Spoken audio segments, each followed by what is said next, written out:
eu sou oceanóloga, na verdade, eu sou formada na FURG, e, na verdade, toda a minha formação é na área de oceanografia, né? Eu gostei da área mesmo. Então, eu tenho mestrado, doutorado na oceanografia e especialização em gestão de ambientes costeiros tropicais. E, bom, a minha atuação foi basicamente, eu já trabalhei na universidade, na Fundação de Apoio à Ciência, mais recentemente em Fernando de Noronha, na gestão ambiental lá do distrito, mas a verdade é que desde a graduação, desde o segundo ano de graduação, quando eu li um artigo muito interessante sobre água de lastro, eu acabei sendo mordida pelo bicho do porto. Então, eu realmente gosto dessa área, a monografia foi nessa área, meu estágio profissionalizante foi nessa área, meu primeiro trabalho como oceanógrafa também foi nessa área, lá no IAPM, e desde 2014 eu faço parte do quadro do Porto de Suape, como oceanógrafa trabalhando na área de controle ambiental. Então, acho que é isso. Eu vou tentar projetar aqui, tá? Bom, então acho que eu já falei um pouquinho de mim. Eu agradeço, além do PRH, também ao Porto de Suape, né, que permitiu que eu estivesse aqui hoje, e também pela sessão de algumas dessas fotos, as mais bonitas são do acervo de lá, que as minhas não têm essa resolução toda. E a nossa conversa vai ser um pouquinho sobre quais são as aplicações da oceanografia no contexto da atividade portuária. E aí, só para nivelar, né, os tópicos que a gente vai abordar são o transporte marítimo, a importância dos portos, quais são as demandas ambientais dos portos, a oceanografia, as possibilidades de atuação, né, no contexto portuário, e, por fim, as aplicações da oceanografia em 4 áreas, né, que eu acho que são as mais, que têm uma maior interface, que são o planejamento, infraestrutura, operação e gestão ambiental. Só contextualizando aqui sobre o transporte marítimo, né? Estima-se que de 80, na verdade, de 80 a 90% do comércio mundial em volume seja feito pelo modal marítimo, né? Então, por esse valor, a gente tem uma noção da nossa dependência desse modal e também da importância dele, né? E mais de 70% em termos de valor também.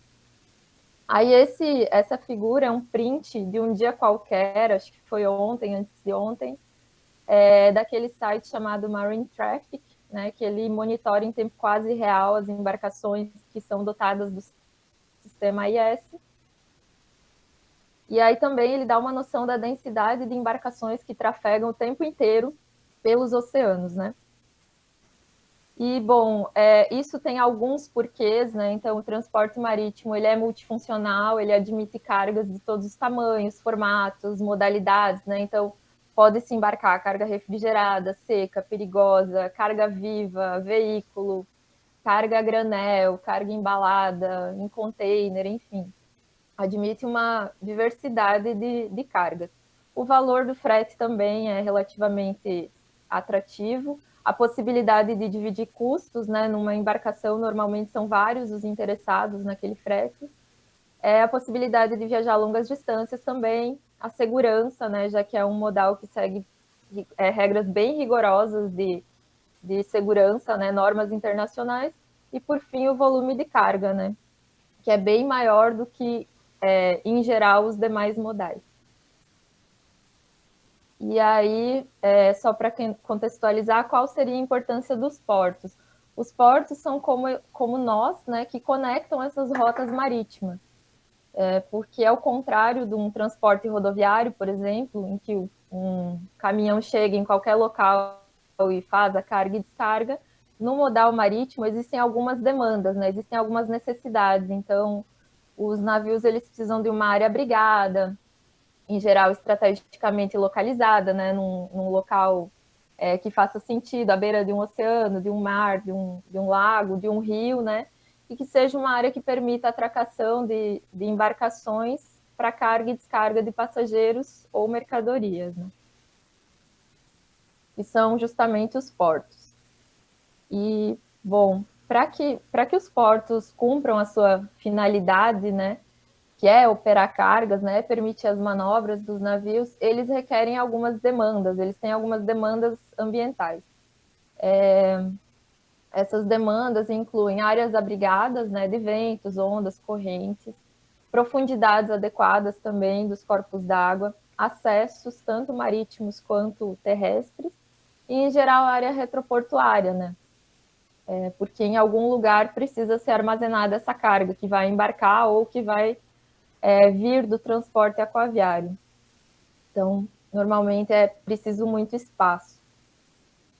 E por tudo isso, por todas essas demandas, historicamente os portos se localizam junto a baías e estuários, né? Claro, tem outros locais, mas os ambientes preferenciais acabaram sendo esses, né? Para a implantação de portos, por sua vocação natural, digamos. E aí não é por acaso também que a maioria dos portos, pelo menos aqui no Brasil, se localizam na zona marítima, na zona costeira, né? Então, são portos marítimos.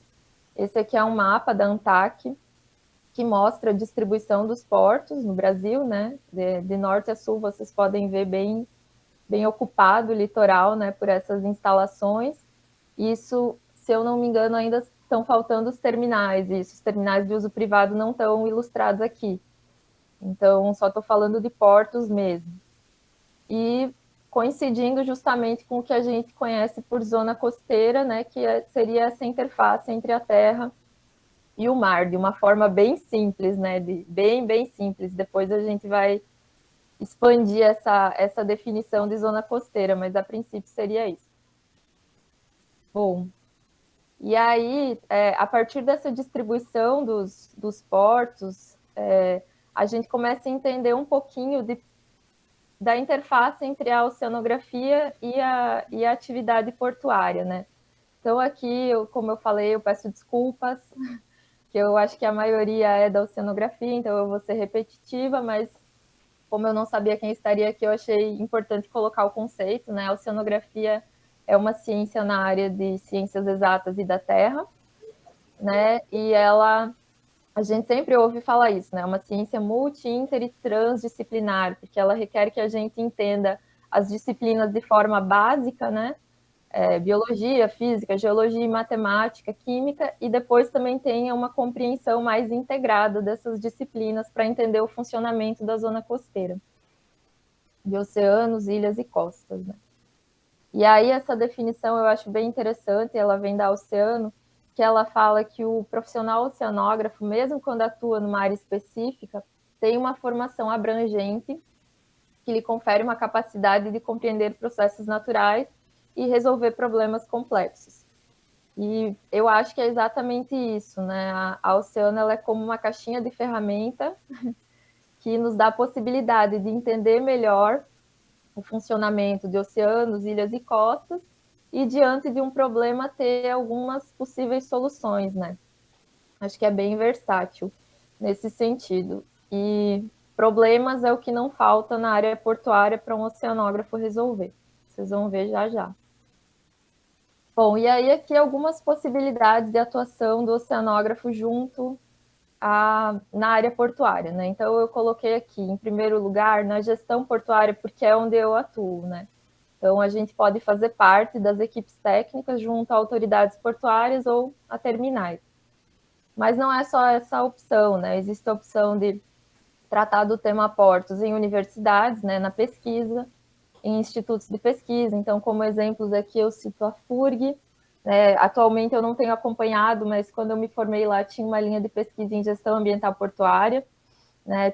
Eu fui orientada pelo professor Milton Asmus e desenvolvia muitos estudos nessa linha, com dragagem, com educação ambiental para trabalhadores portuários avulsos, tinha várias linhas, água de lastro, né, que eu trabalhei com isso. Enfim, a Univale também, em Itajaí, eles têm uma atuação bem próxima ao porto lá de Itajaí, eles executam alguns PBAs, né, do porto, alguns programas básicos ambientais, e o IAPM, que seria um exemplo de um instituto de pesquisa, né, que é o Almirante Paulo Moreira, da Marinha, lá em Arraial do Cabo. Eles não têm, pelo menos eu não conheço, uma linha específica em gestão ambiental portuária ou algo assim, mas eles trabalham com muitos temas que têm uma interface bem forte com a atividade portuária, então bioincrustação, água de lastro, enfim, vários outros. Outra possibilidade é na consultoria, né, prestando serviços, então desde o licenciamento, a regularização ambiental de portos e terminais, até modelagens, monitoramentos, na execução desses de projetos básicos ambientais, de condicionantes de licença, enfim. Também na elaboração de planos de emergência, sobretudo aqueles relacionados a óleo no mar. E, finalmente, na regulação. Então, atualmente, na ANTAC, que é o órgão que regula a atividade aquaviária no Brasil, existem oceanógrafos atuando na regulação, e em alguns, no IBAMA também, né, eles têm um setor de licenciamento de atividades offshore e de portos e terminais, e algumas agências estaduais já têm. Aqui em Pernambuco não tem, mas no Espírito Santo, se eu não me engano, em Santa Catarina já tem oceanógrafos no quadro. Então, é interessante também. E aí, com relação às áreas temáticas, eu separei assim só para ficar mais fácil de organizar e de entender, mas vocês vão ver que elas meio que se mesclam no meio do caminho. Então, de modo geral, tem-se demandas para oceanógrafos na área de planejamento, na área de infraestrutura, na área de operação e na área de meio ambiente e sustentabilidade, que é onde eu trabalho de forma mais específica, apesar de dar alguns pitacos nas outras áreas quando existe demanda no porto. E aqui, então, de forma mais objetiva, indo para as aplicações da oceanografia, vou na área de planejamento, né? A gente precisa entender que o contexto onde tudo isso ocorre, o contexto onde esses portos estão implantados é a zona costeira. E quando a gente dá um zoom, a gente vai ver que é muito mais do que a simples interface terra-mar, né? Então, em geral, já são áreas que têm uma série de outras atividades, que têm várias demandas, várias fontes de poluição, né? Então, já são áreas com uso e ocupação complexo, de modo geral, né? Não todas as áreas, mas a maioria. E aí, nesse contexto, é que, historicamente, as cidades portuárias, embora elas tenham tido e ainda têm papel-chave na economia, na cultura, na paisagem, né, na arquitetura, na sociedade, elas são, historicamente, espaços de conflito, né? Principalmente de conflito entre ecologia e economia, né? São espaços onde o desenvolvimento impacta o meio ambiente e o meio ambiente, em geral, restringe o desenvolvimento. Então, isso é histórico, né? E aí isso se torna ainda mais crítico em algumas cidades que assim, a gente costuma chamar de sistema porto-cidade. São aquelas cidades cuja fundação se confunde com a fundação dos portos, né? Ninguém sabe quem veio primeiro, a cidade ou o porto. Elas estão muito integradas espacialmente. Muitas vezes elas têm a sua demanda de água, né? O abastecimento de água, o transporte, a malha viária, o abastecimento de energia, a coleta de efluentes e a coleta de resíduos integrada. Então, é muito difícil, não existe um limite exato, é muito difícil separar o que é porto, o que é cidade, e nesses lugares é ainda mais importante ter um planejamento, porque existem conflitos ainda mais visíveis, ainda mais notórios do que num porto, por exemplo, planejado, como é o caso do Porto de Suape, né, já afastado da malha urbana, e toda essa classe de portos mais modernos, assim, mais distantes dos grandes centros. Mas nesse conceito de sistema porto-cidade, a gente pode mencionar os portos de Itajaí, de Santos, Rio Grande, Vitória, né, entre outros, Rio de Janeiro, os das capitais, normalmente, Porto Alegre, Salvador. Os portos mais antigos no Brasil, eles têm esse tipo de configuração. E aí, a equação que o planejamento portuário precisa resolver seria a inserção territorial dos portos na paisagem costeira, né? E a harmonização das suas estruturas com essa paisagem, mantendo a integridade e a qualidade ambiental, né, da área onde o porto está inserido, e reduzindo os conflitos, né, sempre que possível. Esse aqui que está na tela é o Porto de Suape, a poligonal dele, né? Pode ver que ele é afastado das malhas urbanas.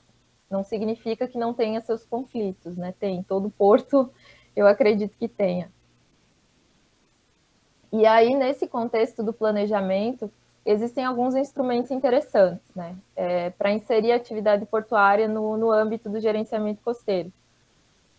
Eu vou falar sobre 2 deles, que são os que a gente tem um potencial de atuação mais direta, o PDZ, que é o Plano de Desenvolvimento e Zoneamento, que é um planejamento estratégico, né? Ele faz parte do conjunto de planos do planejamento portuário, e ele é meio estratégico, né? Porque ele tenta colocar o que o porto quer ser daqui a num horizonte de 10, de 20, de 30 anos, em termos de movimentação, em termos de infraestrutura, de planejamento, tudo mais, né? E integrar as políticas municipais e estaduais de desenvolvimento urbano.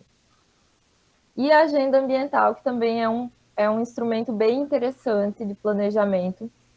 Ela é um dos instrumentos que são usados para operacionalizar o Plano Nacional de Gerenciamento Costeiro, e ela já tem uma visão bem mais ambiental das questões portuárias. Então, ela integra diretrizes da Política Nacional de Meio Ambiente, de resíduos sólidos, de recursos hídricos, de recursos do mar, de gerenciamento costeiro, a Política Nacional Portuária, a Política de Mudança do Clima, além das convenções e acordos internacionais. Então, todas aquelas resoluções IMO, das quais o Brasil é signatário, elas estão integradas na agenda ambiental portuária, né?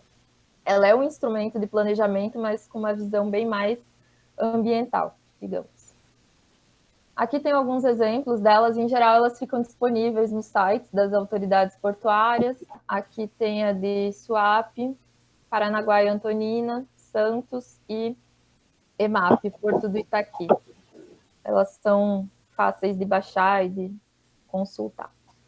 E aí algumas possibilidades de aplicação da oceanografia nesse contexto do planejamento. Então, o oceanógrafo pode atuar, né, na inserção da variável ambiental no planejamento, em caracterizações ambientais, na compatibilização do PDZ com o plano estadual, com os planos estaduais de gerenciamento costeiro e outros instrumentos do gerenciamento costeiro, na proposição de práticas que contribuam para a manutenção da paisagem, né, para a integridade e função dos ecossistemas, para a harmonização com outras atividades, né, socioeconômicas, não na área do porto, né, porque a atividade portuária ela é excludente, né, a área portuária ela exclui outras atividades, mas nas adjacências, né, nas proximidades, como é o caso do turismo, da pesca. E aí, de forma mais prática, assim, alguns exemplos, né, para ilustrar para vocês. Então, a alocação de operações impactantes offshore, né? Isso tudo, claro, um oceanógrafo não vai fazer sozinho, mas são sugestões, são contribuições que ele tem condição de dar e de defender, né, durante um planejamento. Então, por exemplo, quando tu opta por alocar uma operação com risco maior, mais para offshore, tu tá meio que assumindo que caso exista um acidente, que depois a gente vai ver que, apesar de todo o controle, eles podem acontecer, né? Os riscos são minimizados, mas não eliminados, tu vai ter um tempo maior de resposta. Então, tu vai ter uma menor probabilidade de toque de produto na costa, né? Então, isso é muito interessante. Colocar sempre as operações mais potencialmente impactantes, o mais distantes da costa possível. Né? Da mesma forma, fazer opções pelo resguardo de ambientes mais sensíveis e produtivos, né? Nem sempre se tem essa opção, mas, por exemplo, tu está diante de uma opção entre passar um canal junto a um prado de grama ou a um recife de coral, e tu tem a opção de desviar disso, né? Óbvio que sempre vai ser mais interessante tu dar essa sugestão e defender o desvio, né? E são conhecimentos que um oceanógrafo tem, a gente estuda o fundo marinho. Da mesma forma, né?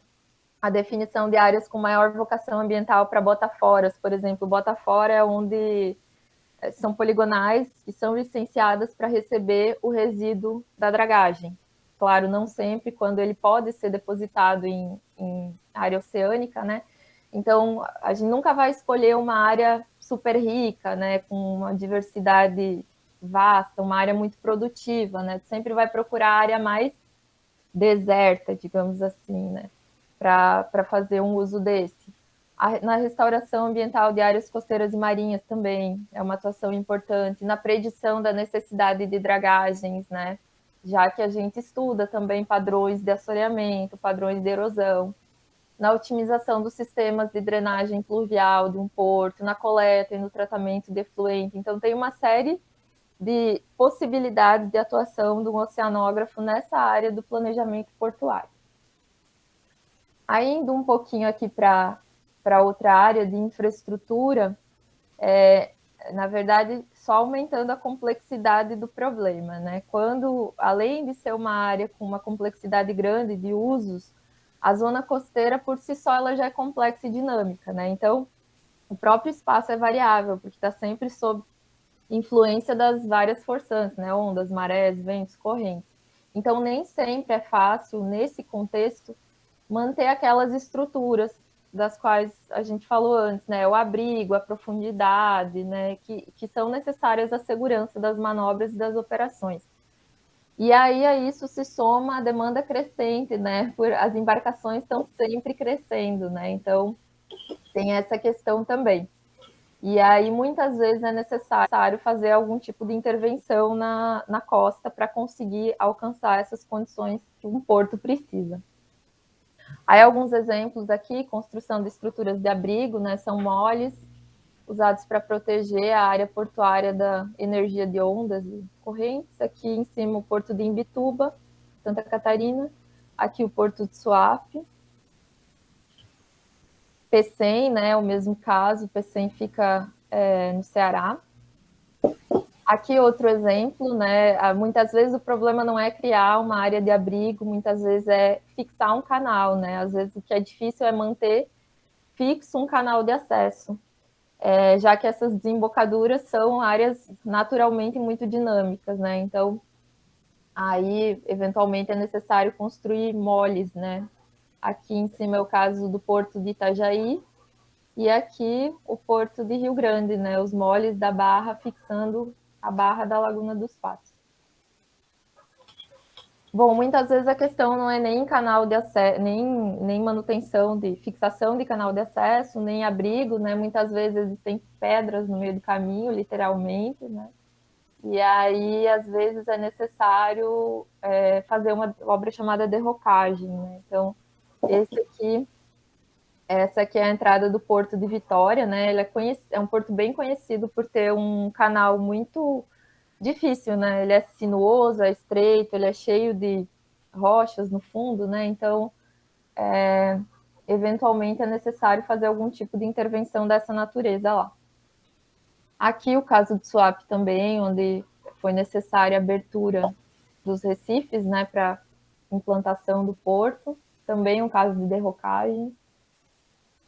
Às vezes a questão é ou aumentar a profundidade, né, no caso de dragagem de aprofundamento, para aumentar a dimensão dos navios que são recebidos, ou resolver o problema do assoreamento, né, que com o tempo vai depositando sedimento, então é preciso fazer essa retirada para que a manobra e a operação continuem seguras.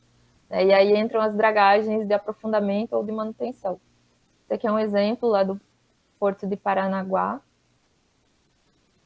E aí, no contexto da infraestrutura, algumas possibilidades de aplicação da oceanografia. Então, no suporte à otimização de uma estrutura, né, aumento da sua segurança e também vida útil, já que a gente conhece os padrões de incidência de ondas e outras forçantes. Também no suporte à redução de efeitos colaterais de obras, né, principalmente no caso de quando a gente constrói uma obra costeira, muitas vezes sem negligenciando a corrente costeira, né, a deriva litorânea pode ter efeitos colaterais bem indesejáveis nas adjacências, né? Então, esse conhecimento nem sempre um engenheiro tem, né, e é interessante que se trabalhe em conjunto com o oceanógrafo para que se atente para isso, né? Então, aqui alguns exemplos mais práticos na execução e acompanhamento de batimetrias para homologação. Essas batimetrias para homologação são aquelas que vão atualizar as cartas náuticas, né, categoria A. E aí existe uma norma que possibilita que um oceanógrafo se habilite para fazer esse tipo de levantamento hidrográfico. Eu não sou habilitada, porque em Suape a gente tem um engenheiro civil que trabalha como hidrógrafo também, mas tem casos de colegas em portos que trabalham também nesse sentido. Também de dragagens, na caracterização e modelagem hidrodinâmica, né, que são bem importantes quando se projeta e constrói obras. Na definição da onda de projeto, que são aquelas ondas normalmente com período de retorno de 100, de 200 anos, e que vão ajudar a delimitar as dimensões e as estruturas da obra, né, para que ela não colapse na primeira tempestade que atingir. Na definição de padrões de sedimentação e erosão, no conhecimento sobre interferência de obras na deriva litorânea, né, justamente para não ter efeitos colaterais, e também na definição de janelas ambientais e meteoceanográficas, né, durante a realização de obras. Então, por exemplo, se está sendo realizada uma obra numa área e a gente tem o conhecimento de que em determinado período do ano as tartarugas marinhas chegam para desovar, é interessante sempre colocar essa obra para outra janela, né? Uma janela em que não vai interferir com essas populações. Né? Acontece também lá no sul, com as áreas em que as baleias passam, né, migrando. Então é interessante a gente ter esse conhecimento para sempre diminuir os impactos dessas obras. E janelas meteoceanográficas, né? Muitas vezes a gente precisa de uma determinada condição, né? Às vezes, sei lá, para reparar uma estaca no porto é preciso de uma condição de maré zero, né? Uma condição de maré negativa. Então, a gente tem condição de dar esse tipo de subsídio aos engenheiros, às pessoas que trabalham nesse sentido. Eu não sei, professor, quanto tempo eu tenho ainda, só para... Não, pode ficar à vontade. Estou correndo aqui para não... Fique à vontade, está tranquilo. Bom, na operação também tem algumas aplicações interessantes da oceanografia. A operação, na verdade, ela é a atividade fim de um porto. Na verdade, atualmente, os portos, a maioria deles não opera, só tem a infraestrutura, né? As operações são feitas pela figura do operador portuário, mas a operação portuária consiste basicamente na movimentação e ou armazenagem de mercadorias que vêm ou que vão ser escoadas pelo transporte aquaviário. Aí aqui tem alguns exemplos, né? Operação de container, operação de granel sólido. Aqui operação que chama RoRo, né? Que é embarque de veículos, que eles entram andando, né? Literalmente no navio. E aqui granéis líquidos. Aqui outro exemplo, carga viva, carga de projeto, né? Que são aquelas peças grandes que não cabem num container, então elas vão assim nas embarcações, sem serem embaladas.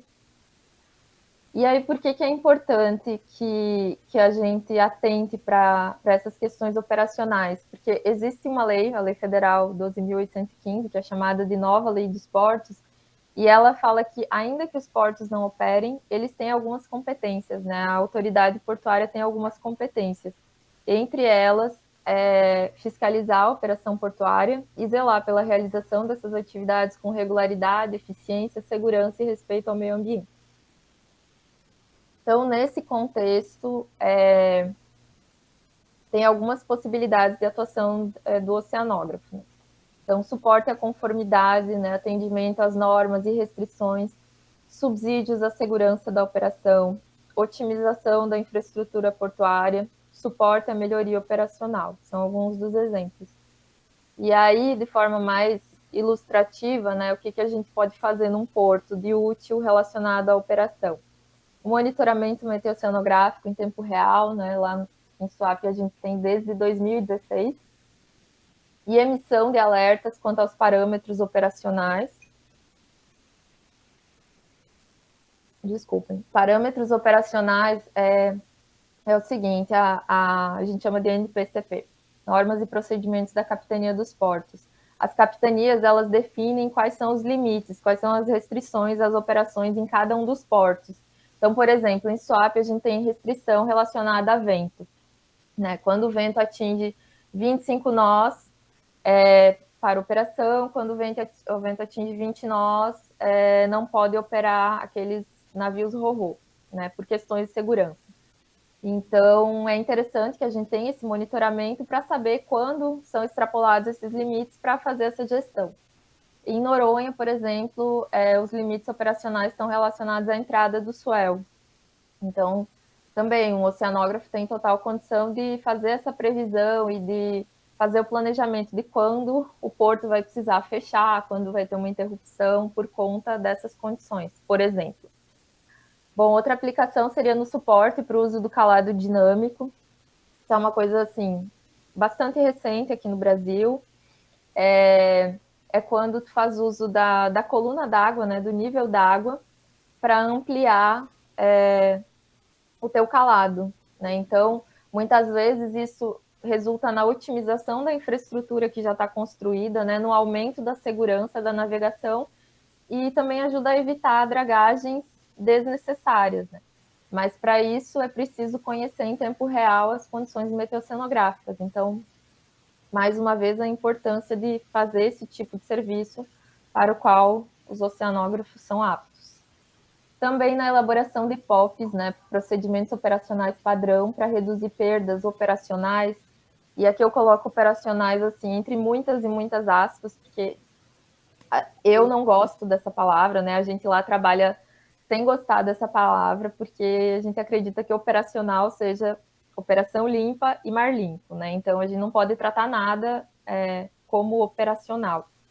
Mas os POPs, eles ajudam a diminuir, por exemplo, a dispersão atmosférica de um produto quando tu está trabalhando com granel sólido, né? Um milho, um trigo, clinker, né? Enfim, alguns produtos desses que interagem de forma um pouco mais efetiva com o meio, né? E também de reduz o aporte deles no solo, no cais, reduz o aporte deles na água, né? Então, reduz o risco de aportar esse produto no mar. Então, é bem interessante essa atuação no sentido de elaborar POPs para isso. E também na previsão de janelas operacionais e interrupções, né? Saber, como eu falei, quando o porto vai precisar fechar. Muitas vezes vai acontecer alguma manobra que precisa de uma condição muito específica de vento, uma combinação de vento com maré. Então, é possível ter essa previsão, né, a partir dos conhecimentos que a gente tem. E aí, finalmente, na área da gestão ambiental portuária também, que é uma área de grande importância, né, é onde eu trabalho mais especificamente. E aí, por que é necessário, né? Porque apesar de todos os cuidados que se tem de licenciamento, de controle, de POP, a gente sabe que portos têm seus impactos, né, tanto estruturais quanto da sua implantação, quanto operacionais, né? Então, alteração de qualidade da água, de sedimentos, introdução de espécies exóticas, enfim, uma série de impactos que, para que a gente não deixe se materializarem, é preciso ter um controle muito efetivo dos aspectos que dão origem a esses impactos, e que são vários, né? Então, é para isso que serve a gestão ambiental portuária. Além disso, muitas vezes, mesmo com todo o controle, existe o risco de acidentes, né? Os riscos, eles são minimizados, mas não são eliminados. Então, é importante que a gente esteja preparado também para uma eventual resposta. E aí, assim, algumas imagens tristes, né? O trabalho que nenhum oceanógrafo nunca quer ter, mas é importante mostrar alguns acidentes históricos aqui. O navio Vicui, em 2004, no porto de Paranaguá, né, teve um incêndio, teve explosão, se eu não me engano, morreram tripulantes, e isso resultou num aporte de óleo assim bem volumoso na costa, que impactou ilhas, impactou uma área bem grande de manguezais, enfim, foi um acidente bem impactante. Aqui outro exemplo, isso aqui foi em Santos, armazém da Copersucar em 2013. O açúcar, ele é um produto inflamável, e quanto menor a granulometria dele, mais inflamável ele se torna. Então, nessa ocasião, houve um incêndio de um armazém, esse açúcar virou caramelo, os bombeiros usaram muita água para debelar esse incêndio, essa água ficou caramelizada e foi aportar no estuário. Então, consequentemente, baixou o oxigênio e houve uma grande mortandade de organismos, né, peixes e outros organismos. E esse aqui, né, um pouco mais recente, 2015, esse foi bem noticiado, o navio Aidar, lá em Barcarena, em Belém. Era uma carga viva, houve um problema de acomodação da carga, o navio adernou e depois naufragou junto ao cais. E aí ele teve um impacto bem grande, não só em função do aporte de óleo no estuário, mas também dessas carcaças no mar. Então foi um impacto não só ambiental, mas também sanitário bem grande, né? Felizmente não é nosso dia a dia, mas são coisas que a gente também precisa pensar, evitar e estar preparado. E aí, só colocando o último nível de complexidade na zona costeira, para terminar, são áreas onde tudo isso acontece, são áreas diversas, produtivas e sensíveis. Então, a gente está falando de ambientes como estuários, prados de gramas, né, marismas, manguezais, costões rochosos, dunas, recifes, praias e uma infinidade de outros ambientes super produtivos e sensíveis. E aí, mais uma vez, sobre a importância de se fazer gestão ambiental portuária, né? Então, os objetivos dela são, isso é bem basicamente mesmo, né? Inserir a variável ambiental na atividade portuária, cumprir com a legislação ambiental, né, que é o primeiro nível da gestão, que se chama conformidade, né? Implantar boas práticas, né? Muitas vezes é preciso ir um pouco além, né, do que pede a legislação, isso são as boas práticas ambientais. Reduzir impactos e riscos, né, que é o objetivo principal,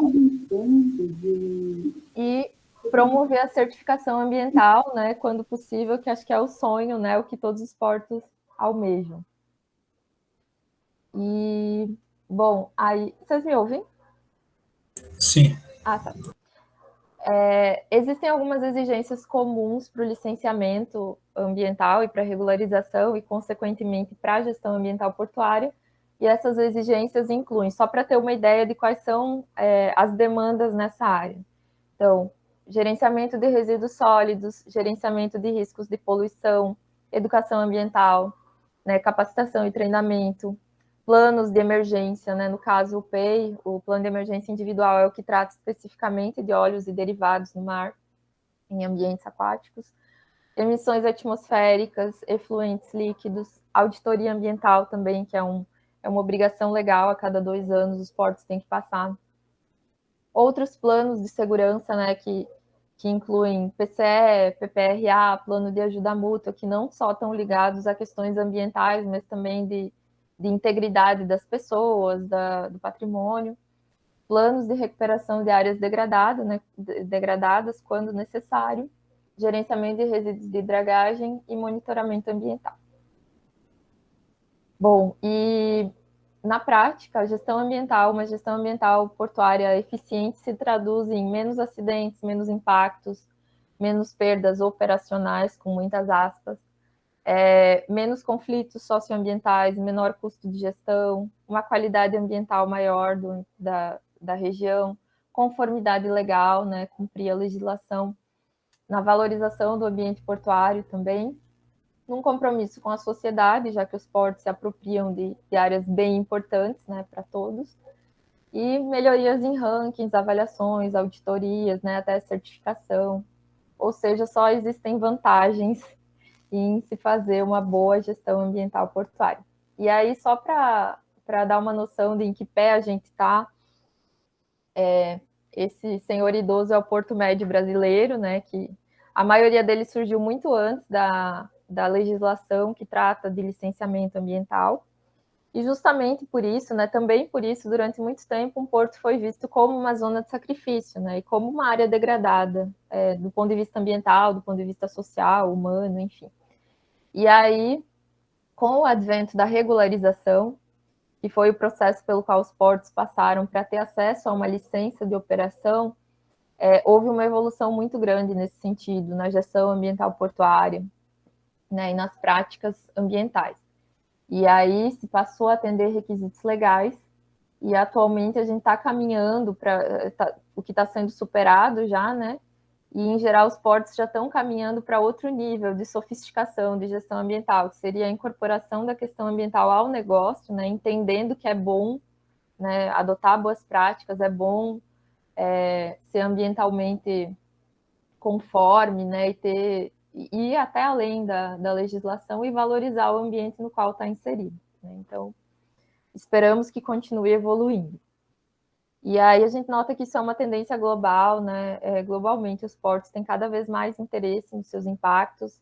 Existem alguns instrumentos de estímulo, né? Então, na Europa existem as diretrizes do Green Port, né? Que tratam de questões ambientais no contexto dos portos até muito mais sofisticadas do que hoje no Brasil a gente trata, né? Espero que um dia a gente chegue lá. No Brasil, a ANTAC faz um trabalho bem interessante, não só na regulação, né? Esse aqui essa cartilha é como se fosse a nossa Bíblia, o Porto Verde. São as diretrizes que a ANTAC dá para os portos brasileiros. É muito interessante, até está disponível no site deles, e mostra um resumo do que, no mínimo, um porto tem que ter para funcionar de forma ambientalmente adequada. Também a ANTAC ela promove anualmente uma avaliação chamada IDA, Índice de Desempenho Ambiental. É um ranking entre todos os portos marítimos do Brasil, em que ela analisa o cumprimento de requisitos legais e também a adoção de boas práticas por parte dos portos. Isso gera um ranking. Então, com isso, ela criou uma competitividade, mas bem saudável, né, entre os portos, que força que cada um esteja sempre buscando suas melhorias na área ambiental. Aqui outro exemplo, né, a certificação, como eu falei, né, é o sonho dos portos. Isso aqui é da EMAP, do Porto de Itaqui, eles estão certificados no Sistema de Gestão Ambiental, ISO 14000. E aqui é um exemplo da gente, né, esse ano, aproveitando que é o primeiro ano da década do oceano, a gente lançou esse selo para estimular que os terminais arrendatários, né, os que estão dentro da área do porto organizado, cumpram não só a legislação, mas também adotem boas práticas no sentido de não poluir o meio marinho, no sentido de prevenir a poluição marinha. E aí o nome é Selo Amigo do Oceano. É uma forma de estimular, né? E aí, finalmente, a gente tem mais dois bons motivos, né, para acreditar que a gestão ambiental portuária cada vez mais vai ter importância, né, e vai ser muito levada a sério. Um deles é a Agenda 2030 para o Desenvolvimento Sustentável, né, que data de 2015. Ela tem um dos seus objetivos, né, os ODS, que é o Vida na Água, o objetivo 14, dedicado à conservação e uso sustentável do oceano, né? Então, isso vale para todas as atividades que têm interface com a água, consequentemente para a atividade portuária também. E mais recentemente, a gente tem a década do oceano, né, que começou esse ano, vai até 2030, e que é uma oportunidade, né, que convida a todos nós, né, tanto como pessoas, como profissionais, né, como oceanógrafos, como portuários, a buscar sempre a forma de contribuir, a melhor forma de contribuir para a saúde do oceano, né.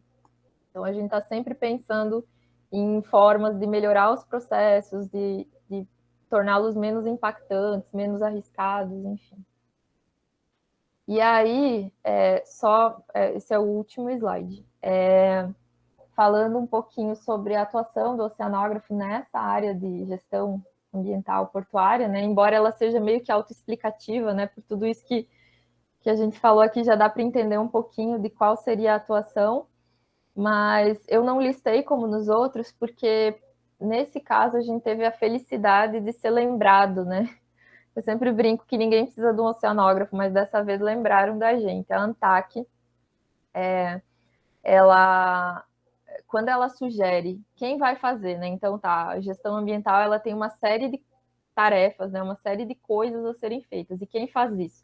Ela sugere as áreas técnicas necessárias para o que ela chama de núcleo ambiental, que seriam as pessoas num porto que são dedicadas a tratar desses assuntos. Então, entre os vários profissionais, né, engenheiros civis, ambientais, biólogos, ecólogos, geólogos, geoquímicos, engenheiros químicos, advogados, arquitetos, geógrafos e economistas, ela lembrou da gente, ela coloca aqui que profissionais da oceanografia podem trabalhar com planos de monitoramento ambiental, gestão de material dragado, avaliação do impacto ambiental, modelagem, processos erosivos, licenciamento, planos de emergência, compensações, recuperação de áreas degradadas, gerenciamento de resíduos, planos de segurança, educação e capacitação, integração PDZ com gerenciamento costeiro, controle de qualidade de efluentes, entre outros, né, que na prática a gente sabe que tem outras inúmeras aplicações e demandas.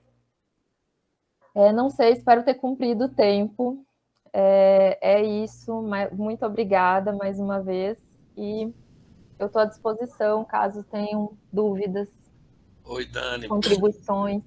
Olha, nossa, olha, eu vou mandar fazer uma pós-graduação em gestão portuária, viu? E você vai ser a professora coordenadora.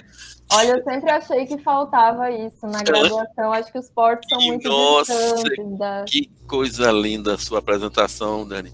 Olha, nossa, eu fiquei impressionado, porque assim, eu já tive algumas vezes no Porto, né, mas a gente não tem essa visão, que é uma visão didática, né, uma visão analítica, né, eu ia muito na refinaria, né, e aí, como você mostrou agora, é sensacional, tá?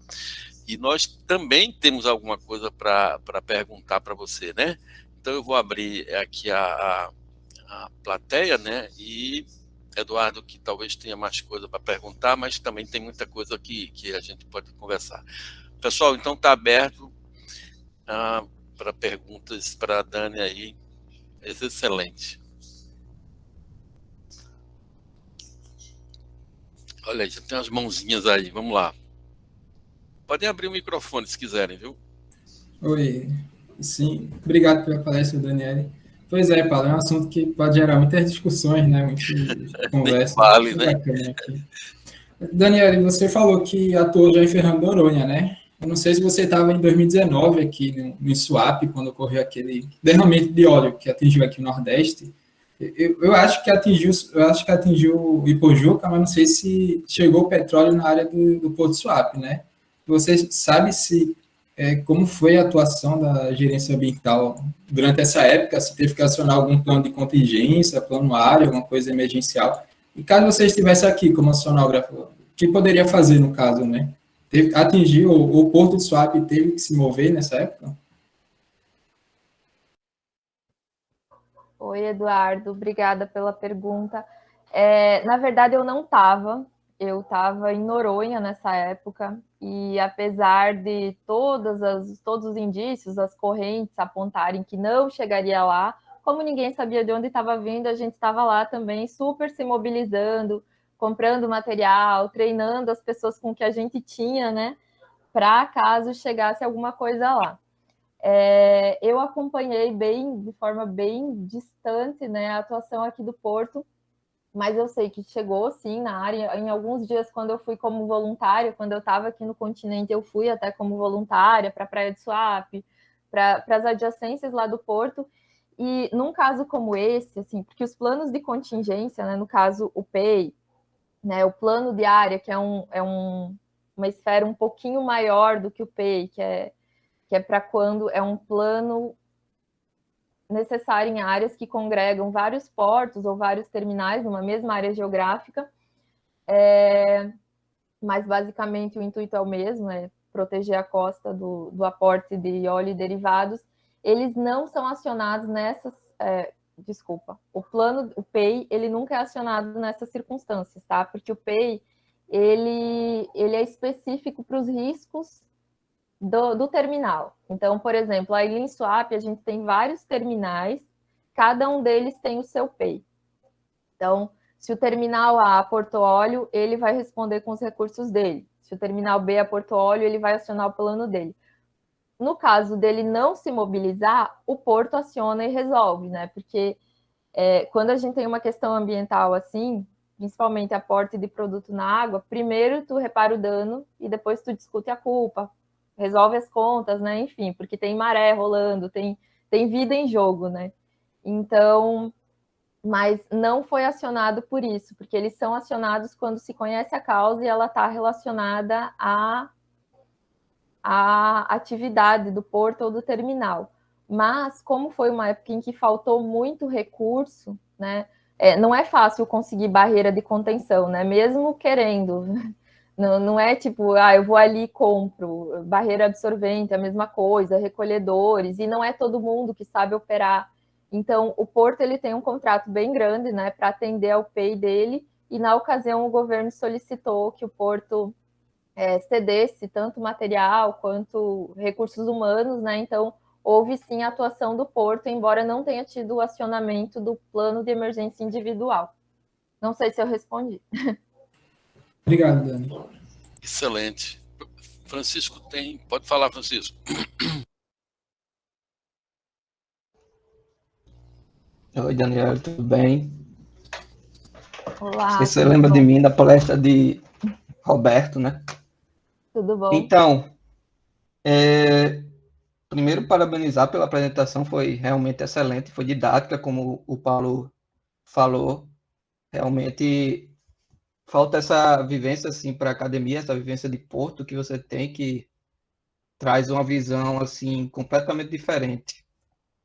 A visão da prática, né? Mas assim, uma coisa que eu vi que o Porto está bastante preocupado com questões ambientais, o que hoje é quase básico, né? É quase obrigação pela agenda ESG que as empresas têm que tomar hoje em dia, principalmente a de capital aberto. Não saberia dizer se o Porto é. Mas, então, a minha pergunta é relacionada ao carbono zero. Qual é o plano de carbono zero do Porto? Se é que ainda existe algum plano. Recentemente eu vi até na notícia que o Porto estava restaurando algumas áreas de manguezal. Eu vi naquela quadrícula lá sua que tem uma área bem importante ali de manguezal e até um manguezal até bem preservado. Não sei se é até devido ao Porto. Às vezes as empresas preserva bem mais. Você já vê do outro lado do Mansagana áreas residenciais invadindo lá, derrubando o manguezal, mas sabendo dessa área de manguezal, da importância dele para essas metas de carbono zero, em termos de esse sequestro de carbono, qual seriam os planos do Porto para essa agenda que hoje em dia é demandada? Como a gente viu esse relatório do IPCC, já está até tarde, né? Essas resoluções que os países têm que ter, e claro, as empresas também têm que tomar. Certo, obrigada, Francisco. Eu vou te responder isso, mas de forma muito superficial, porque eu não sou a pessoa adequada. Eu vou te explicar por quê. Dentro do meio ambiente, a gente é separado em caixinhas. Então, a nossa caixinha, ela cuida especificamente de gestão ambiental portuária, que são os impactos associados às operações e às demandas do porto em função das operações. E aí existem outros setores que trabalham especificamente com isso.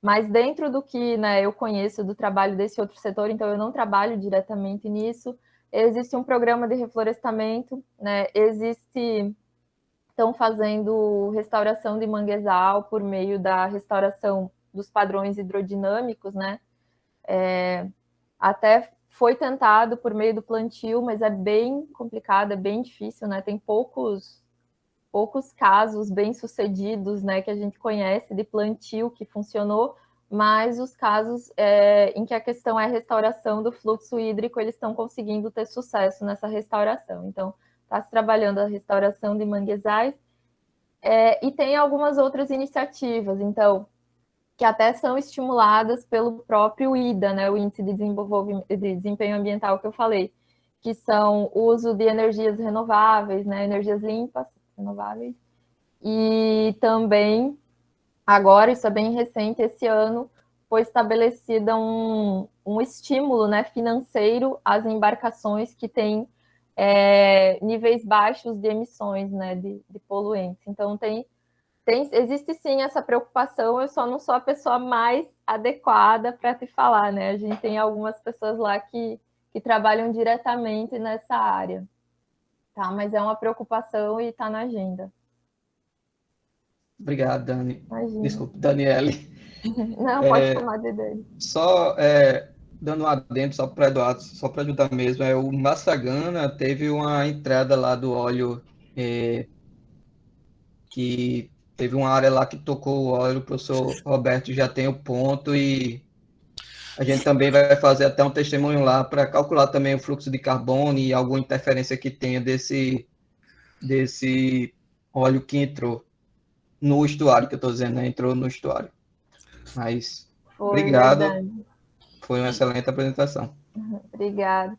O Maçangana foi bastante impactado, inclusive tinha uma frente de trabalho, acho que a maior, né, lá na região, eu trabalhei um dia nessa frente, foi bem impactado, inclusive o manguezal, né, infelizmente. Foi, exatamente. Obrigado, tenha uma boa noite. Imagina, boa noite. Dani, deixa eu fazer uma perguntinha, né? A governança do porto, isso é uma curiosidade, né? A governança do porto, por exemplo, das questões ambientais, né? Por exemplo, você tem lá um complexo portuário, né? Tem emissões, RENEST, né? Tem aquelas todas as petroquímicas ali, né? Isso é feito por vocês ou é o CPRH a nível de estado? Porque como a zona portuária é uma zona assim, de internacional, né? Não sei se essa seria a palavra que represente. Como é que é feita essa governança do ponto de vista de gestão ambiental, de interação com as empresas para planos de melhoria, de desempenho, dos impactos? Não sei se também está dentro da tua área, né? Desculpa fazer a pergunta, mas é uma curiosidade que eu tenho. Então, na verdade, tem duas coisas. Existe a área do complexo, né, que aí é bem grande, tem toda a parte de área de proteção ambiental, né, a área do reflorestamento, tem vilas, né, e tudo mais. Tem a área industrial do complexo e tem a área do porto organizado, que é aquela poligonal que eu mostrei. Então, é bastante complexo, porque na área do complexo industrial, cada planta, né, cada empresa, ela tem o seu licenciamento junto à CPRH, né, que é o órgão licenciador, e a gente não tem atuação complementar. Já na área do porto organizado, porque o que acontece? As autoridades portuárias dentro do porto organizado, elas são corresponsáveis por tudo que ocorre.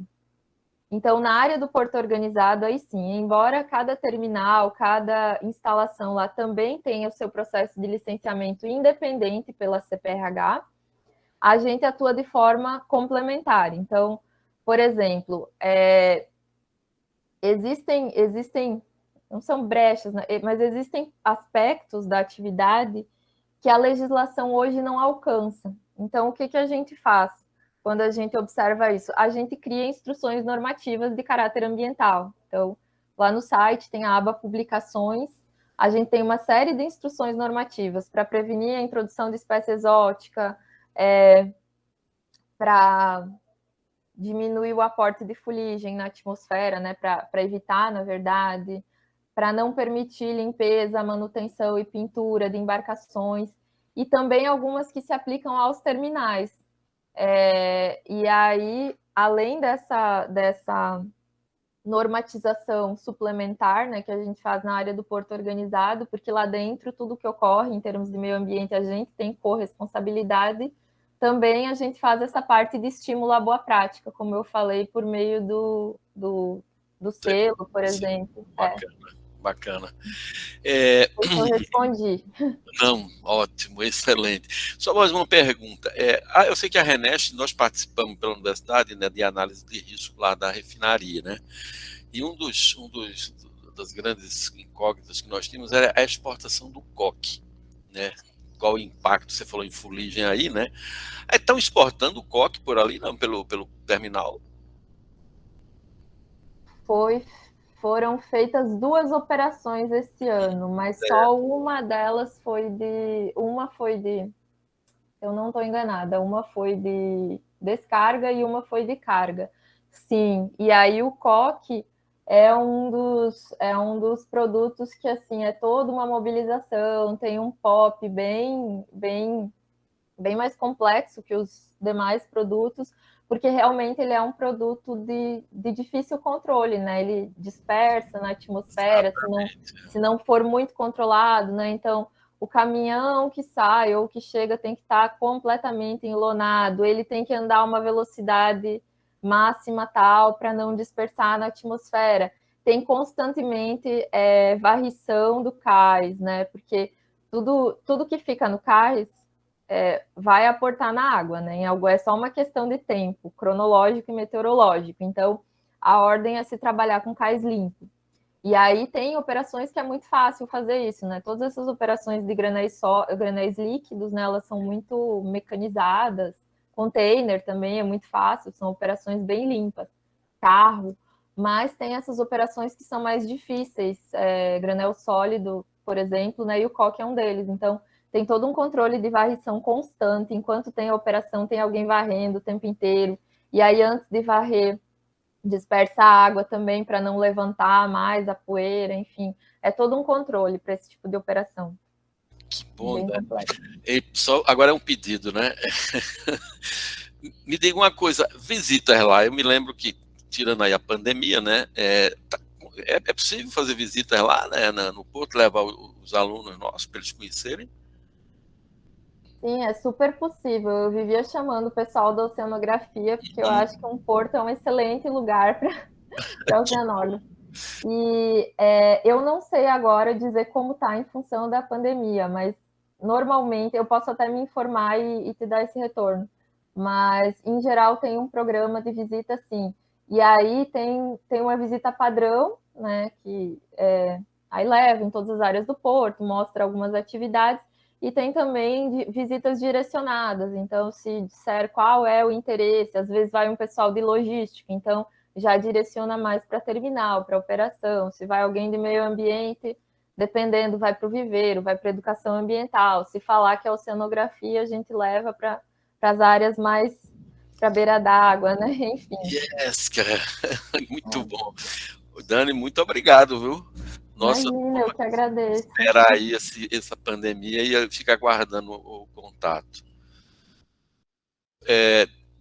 Mais perguntas, Ana? Ana vai iniciar agora, né, com um projeto. Fala aí. Eu ia até falar, deixa eu abrir aqui a câmera. Eu ia até me apresentar, porque esses dias, inclusive, eu entrei em contato contigo pelo WhatsApp, pedindo como que eu teria acesso aos dados oceanográficos, enfim, do Porto. Aí era para me apresentar, que eu acho que a gente vai conversar bastante ainda, porque eu vou trabalhar justamente com dados do Porto do Suape, a minha proposta, né? E de derramamento, enfim. Aí é mais me apresentando mesmo, tá bom? Ah, que ótimo. E essa palestra foi incrível, porque foi uma introdução no meu projeto. Porque como eu estou começando agora, então foi uma introdução, foi ótimo. Ah, que bom, obrigada. Prazer, e a gente fica feliz, né? O monitoramento oceanográfico que a gente faz é um monitoramento caro, né? E a gente sabe a dificuldade que é para que as pessoas, para que os institutos de pesquisa, as universidades tenham acesso a dados dessa qualidade, né? Então a gente fica bem feliz, tem o procedimento que qualquer pessoa seguindo, né, pode ter acesso a esses dados. Ficamos felizes quando eles são usados. Sim, inclusive estou indo atrás também para conseguir esse procedimento, para conseguir ter acesso aos dados, para começar a iniciar o projeto. Qualquer coisa que precisar, estamos à disposição. Tá ótimo. Tá ótimo. Muito obrigada e prazer, viu? Prazer, obrigada. Pronto, gente. Obrigado, Daniela, mais uma vez. Olha, ficamos muito agradecidos. E quem sabe, né, com certeza outros convites verão surgir, viu, filho? Tá certo? Tá certo. Obrigada a todos e estou à disposição. Obrigada mesmo. Obrigado, gente. Isabel, pessoal, boa noite. Muito obrigado. Fiquem com Deus e se cuidem aí.